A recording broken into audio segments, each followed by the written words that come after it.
Greetings everyone, I'm Prince B. If you follow Splatoon, you probably already know that it just recently received the last of its updates, which included gear like weapons and clothes, as well as maps. With all that wrapped up, I thought now would be a good time to list my top 5 personal favorite maps and stages in the game. To clarify, I'm referring to the 16 maps used in online play and not the various story mode stages. Also, as always, this is my personal favorites. I'm not ranking them based on how good they are on Turf Wars or Ranked mode. With that out of the way, let's get started. Number 5. Kicking off the list at number 5, we have Arowana Mall, which is one of the 5 maps that were available at the game's launch. It's a fairly simple map, being on the smaller side and with only a few different approach options. Most of the fighting takes place in the middle sections, but it is fairly easy for a team to box the other in. Mostly, I just think a mall is a fitting place for squid kids to hang out and sling some ink.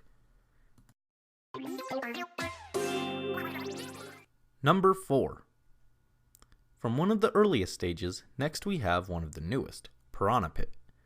It also happens to be one of the larger stages, with lots of room for battles, and considerably more approach options. The main mechanic for this map are the multiple moving conveyor belts. They make movement a bit more interesting as you have to pay attention to the directions they move. Going opposite to it will slow you down, while following it can give you a burst of speed that can allow you to jump to platforms on the middle of the stage. Using them provides a bit of a strategic element to battles. The map itself looks a bit plain, lots of browns and grays. You know, like most other shooters. Well, nothing a fresh coat of paint can't fix.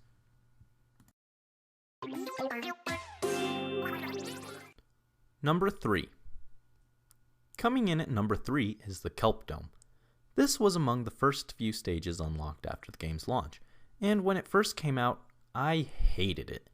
It's a very large stage, with sections walled off and graded walkways above where most of the battling takes place. It looked like a maze at first, and was just very overwhelming.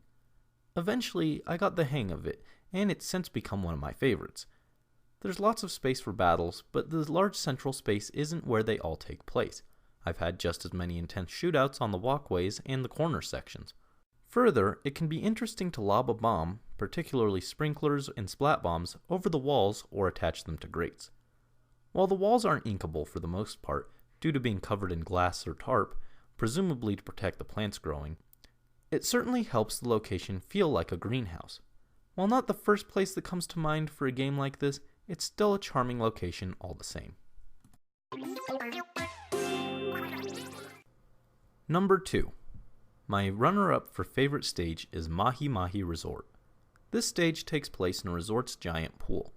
Water is an auto-kill for Inklings, and normally it's fairly out of the way, with a few exceptions, but here it's all over the place.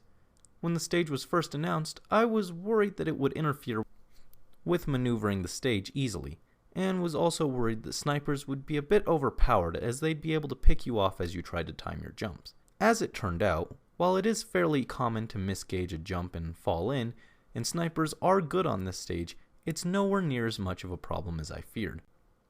Further, towards the end of the match, a lot of the water drains, making this much less of an issue, in addition to providing more area to ink, and making the stage just overall more interesting and dynamic.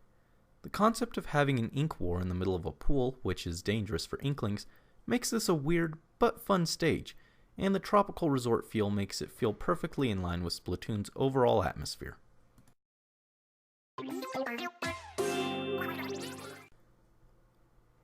Number 1. Finally, my favorite stage, Flounder Heights. Flounder Heights is a fairly simple map. No hazards, no moving platforms, just a really straightforward stage. Further, with most of the area around the bases inaccessible and even dangerous as you can find yourself surrounded from above, being boxed in isn't as common as on other maps. A lot of the battles take place on the central buildings, which can be approached either by following a ramp or inking along the walls. While the windows can't be covered, the walls themselves can be, which means the majority of the building is fair game to approach from. When the game was first marketed, it sounded like inking walls would play a major role in the game, but it mostly found itself relegated to a few specific areas in each stage. Thus, I feel like Flounder Heights is the stage that best takes advantage of this important mechanic. As for the location itself, it's set in a large apartment complex. Being able to take a peek at the kind of location our characters may live in is a nice touch for building the world. And there are plenty of tiny little details around that add to this. Cicadas buzzing, a mattress drying in the air, even a map that updates the ink laid down by teams in real time. All these details give us a glimpse into our Inklings' lives when they aren't hanging out in Inkopolis City or playing a match. That makes it easy to imagine the Inklings all getting together after school to play. This map has a lot of polish that makes it easily my favorite.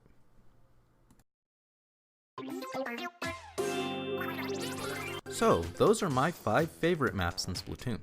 What are your personal favorites? Let me know in the comments below, and if you haven't already, click that Splat-scribe button to keep up to date on future videos I release, and be sure to check out my other videos. Need more Splatoon in your life? Watch my Splatoon review. Want more lists? I've got some of those too. Thanks for watching as always, your support is appreciated.